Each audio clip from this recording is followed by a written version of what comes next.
Je m'appelle Guy Guindon, je suis prêtre du diocèse de Saint-Jérôme et je suis aussi sulpicien. Depuis 2007, je travaille au Grand Séminaire de Montréal et je suis directeur, c'est-à-dire je suis membre de l'équipe d'animation du Grand Séminaire de Montréal. Alors j'ai différentes tâches.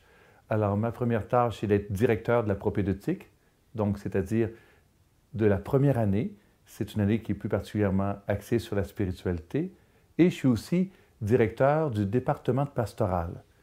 Alors, je suis directeur de la maîtrise et aussi des stages en paroisse et dans d'autres milieux, entre autres au Collège de Montréal. Alors, voici un petit peu l'ensemble de mes fonctions pour la direction du Grand Séminaire de Montréal. On s'appelle tous directeurs parce que nous travaillons en collégialité. Alors, lorsqu'il arrive à prendre une décision sur le discernement d'un individu, nous le prenons toujours par un vote, et c'est à majorité qu'on prend les décisions. Et le recteur, qui est Yarek Kaufman, c'est lui qui est le représentant du conseil auprès des évêques, et aussi c'est lui qui communique les évaluations auprès des séminaristes. Alors, l'avantage de travailler avec le conseil des directeurs, c'est qu'on ne prend jamais une décision seul.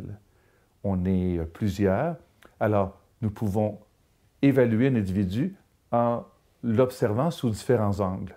Il y a l'animateur du groupe, il y a le responsable de la pastorale et les autres directeurs qui le regardent vivre au jour, le jour, dans la vie quotidienne. Et ensemble, on essaie de faire un discernement, d'abord avec le séminariste, et ensuite, on prend un vote collectif, et ensuite, on communique cette évaluation aux séminaristes. Alors, voilà un peu mon rôle ici au Grand Séminaire, tout en n'oubliant pas aussi la direction spirituelle. Alors, j'ai quelques séminaristes que j'accompagne à tous les 2 semaines ou 3 semaines. On fait une rencontre ensemble pour l'aider, le guider dans sa croissance spirituelle. Alors voilà, en gros, mes tâches au Grand Séminaire de Montréal. Alors, l'année propédeutique, c'est une tradition qui date depuis 1976. C'est Marc Ouellette, à l'époque sulpicien, aujourd'hui qui est cardinal à Rome, qui a fondé cette année-là. C'est une année de spiritualité. L'objectif de cette année, c'est de permettre une rencontre profonde avec Jésus-Christ et de devenir disciple de Jésus. Nous avons toute une initiation à la vie de prière. Alors, plus particulièrement, si je vous donne un peu l'horaire quotidien de la propédeutique, à 6h45, nous nous rencontrons, les séminaristes, les directeurs de propédeutique, parce qu'on est toujours au moins 2 directeurs pour que les jeunes puissent voir qu'il y a différents modèles de prêtres. Alors, à 6h45, il y a une demi-heure d'oraison.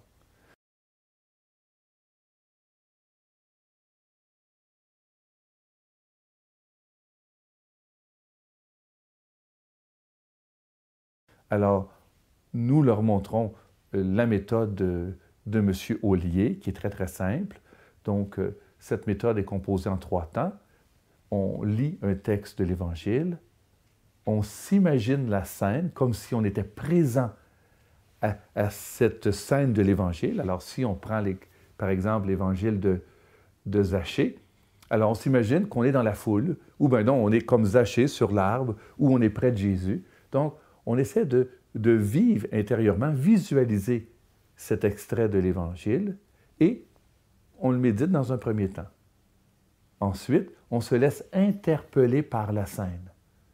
Alors, on peut être interpellé par l'accueil de Jésus vis-à-vis de Zachée, qui était publicain, collecteur d'impôts. On peut être aussi interpellé parce qu'on est peut-être surpris par l'accueil que Jésus fait aux pécheurs, et ainsi de suite. Ou bien donc, on peut se mettre dans l'attitude de Jésus, qui aime Zachée et s'invite chez lui. Donc, on laisse pénétrer cet évangile en nous et on se laisse interpeller par l'authenticité de l'Évangile. Et dans le 3e temps, on poursuit notre méditation en se demandant comment on peut mettre en pratique le message de cet épisode de l'Évangile. Donc, à tous les matins, on se rassemble, on médite les différents récits évangéliques qui sont proposés par la liturgie à chaque jour, et par la suite, après quelques mois d'apprentissage, les séminaristes eux-mêmes apprennent à animer. Parce qu'on dit que c'est en animant que l'on apprend aussi. Donc, premier contact, l'oraison. Deuxième, ensuite, il y a une initiation à la liturgie des heures par les laudes et les vêpres, et il y a aussi la messe quotidienne. Ensuite, dans l'avant-midi, de 9h à midi, il y a des cours. Donc, c'est surtout des cours d'introduction, soit à la Bible, spiritualité, et des cours de philosophie. Philosophie ancienne, grecque, contemporaine, et toute la question de l'être humain dans le monde d'aujourd'hui. Donc, ils ont 10 cours différents au cours de l'année sur les questions philosophiques. L'après-midi, c'est libre, alors ils peuvent étudier, ils peuvent aussi sortir, parce que tous les séminaristes ont la clé du séminaire, donc ils peuvent entrer et sortir quand ils veulent. Et le mardi, à 15h30, il y a cours de chant. On apprend aussi aux séminaristes à chanter. Le mardi de l'Avent qu'on avait ce matin, page 34, « Seigneur, que ton règne vienne. » C'est pas mal proche parlant avec mon Dieu que votre règne arrive. Hein? Et même si ce n'était pas le mot d'amour, il ne serait pas interdit, donc, de temps en autre, on veut chanter le répond de l'intercession, de prendre ce refrain de ce chant. Seigneur, venez, la terre est prête pour vous accueillir, qui par ailleurs peut servir de chant à la messe, à l'entrée ou à la communion ou à l'action de grâce. On se dit comme pasteur, ils auront à animer des assemblées. Alors c'est important qu'ils puissent connaître d'une base de solfège pour pouvoir dynamiser les rassemblements. Une fois par semaine, il y a une rencontre avec le recteur sur un sujet spirituel. Et le soir, vers 19h, alors on a la prière du soir. Alors, le lundi soir, on a des petits cours pratiques, comme s'ils commencent la vie du séminaire. Pendant une demi-heure, on leur montre comment proclamer la parole de Dieu, servir la messe, et aussi partage biblique sur les 4 évangiles, les actes des apôtres, les premières lettres de Saint Jean. Alors ça, c'est le lundi et le mercredi. Et on apprend aussi à réfléchir comment on peut être disciple et comment former des disciples de Jésus-Christ. On s'aide d'un livre, celui de José Prado-Flores, La formation des disciples. Et le vendredi, c'est une journée spéciale de fraternité. Donc l'après-midi, activité fraternelle, visite des lieux historiques spirituels de Montréal. Donc nous allons visiter les lieux de la Fondation de Montréal. On a déjà été à Pointe-à-Calière, la chapelle de Notre-Dame de Lourdes, Notre-Dame de Bon Secours. On a visité aussi le vieux séminaire de Saint-Sulpice, la basilique Notre-Dame, et aussi à d'autres lieux. On a été faire un pèlerinage Notre-Dame-du-Cap.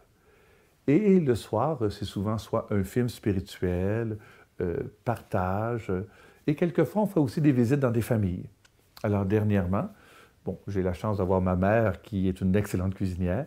Elle nous a tout simplement préparé un repas traditionnel québécois pour permettre aux séminaristes qui sont nés en dehors du Québec de connaître la culture. Donc, on s'intéresse aussi à toute l'évolution de l'histoire de l'Église du Québec. Parce qu'on explique aux séminaristes que l'Église a connu des hauts et des bas et qu'elle est à sa 3e et 4e crise au Québec. Donc, l'Église s'est continuellement transformée. Alors, et le soir, du lundi au vendredi, de 20h à 22h, c'est ce qu'on appelle l'expérience du silence. Alors, on invite les séminaristes à se retrouver seuls, à vivre une expérience de solitude. Et on fait la distinction entre l'isolement et la solitude. La solitude est une période de temps où je mets de côté mon téléphone cellulaire, l'Internet, tout ce qui peut me distraire.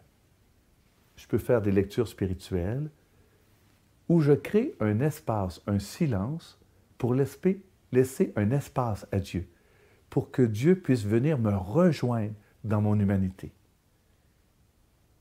Alors, c'est tout le contraire de l'isolement, où l'isolement, c'est que je me trouve tout seul dans mon coin puis je ne veux rien savoir des autres.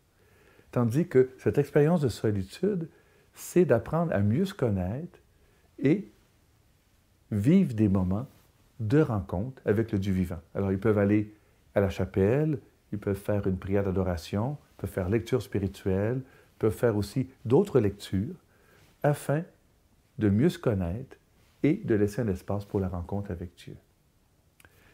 Cette expérience de propédeutique est aussi ponctuée de camps de fin de semaine. Il y a un premier camp qui est un camp de connaissance et d'accueil, où les candidats sont invités à faire un témoignage pour se présenter afin de mieux se connaître, pour vivre ensemble une fraternité plus forte. Durant la première session, il y a aussi une première retraite où on mélange moments de prière silencieuse et moments de fraternité, parce qu'on s'aperçoit qu'il est important d'apprivoiser le silence, d'apprivoiser aussi ces temps de méditation. Au mois de janvier, il y aura un autre camp d'hiver, un camp de fraternité, où on fera le bilan un peu de la vie fraternelle. Il y aura aussi une évaluation de ce qui va bien, ce qui va moins bien dans le groupe et comment le groupe peut gérer et s'améliorer dans ses relations mutuelles. Et nous aurons aussi, pendant le Triduum pascal, une collaboration avec la paroisse d'Oka. La paroisse d'Oka est composée de 4 lieux de culte, c'est-à-dire l'Annonciation, Saint-Joseph-du-Lac, Saint-Benoît, Sainte-Placide, et nous accompagnons un curé pendant tous les jours du Triduum pascal, et nous allons d'un lieu de culte à l'autre, afin de montrer aux séminaristes qu'un prêtre peut maintenant avoir plusieurs lieux de culte et qu'il a à se préoccuper d'une paroisse qui est constituée de plusieurs communautés, plusieurs groupes de gens différents. Alors, toute cette vie-là, c'est pour que la personne puisse faire un discernement. Est-ce que je me sens appelé à devenir prêtre? Est-ce que je suis capable de vivre la solitude, capable de vivre le célibat? Et aussi, est-ce que je suis capable d'être disciple de Jésus? Et occasionnellement, les vendredis, nous allons vivre une activité avec les plus pauvres. Cette année, on a choisi l'activité Le Café Trottoir. Nous faisons une collaboration avec le groupe de jeunes Basile Moreau de l'Oratoire Saint-Joseph. Et quelques vendredis soirs, nous allons à 18h dans un des locals de l'Oratoire. Nous préparons café, sandwich, soupe. Alors, on remplit nos sacs à dos et nous partons en équipe de 4 ou 5 pour distribuer cette nourriture aux plus pauvres, aux itinérants dans la rue. Et ensuite, après avoir partagé, on fait un retour et un moment de prière où on prie pour ces gens qu'on a rencontrés. Alors, on trouve important qu'ils puissent découvrir dans le ministère presbytéral que le prêtre a une priorité, celle de s'occuper des plus pauvres, des plus démunis. Donc, si je résume pour la question de l'année propédeutique, une année spirituelle, une année d'initiation à la vie de prière, différents types de prières, l'oraison, liturgie des heures, c'est-à-dire le bréviaire, la messe quotidienne, on a aussi le chapelet occasionnellement et quelques autres types de prières, initiation aux études, quelques cours de théologie et surtout de la philosophie, vie fraternelle, expérience de solitude pour vérifier s'il peut bien se sentir au niveau de l'expérience du célibat, et en même temps, une dimension apostolique. On essaie de toucher finalement les 4 axes de la formation presbytérale, qui est la formation humaine. Ah, c'est vrai, j'oubliais qu'on a 2 psychothérapeutes qui les rencontrent occasionnellement pour parler du développement spirituel et de la sexualité. Alors, et on a un religieux et une dame mariée qui a 4 enfants. Ça, on est très content de cette collaboration. Donc, formation humaine, formation intellectuelle, spirituelle et pastorale. Alors, on espère véritablement que cette année leur permettra de découvrir c'est quoi être prêtre diocésain aujourd'hui et les aider à discerner si c'est leur vocation ou s'ils ne sont pas appelés à une autre vocation telle le mariage, être diacre permanent, la vie de religieux-religieuse ou être laïque engagé. Alors voilà en gros l'originalité de cette année qu'on appelle année propédeutique.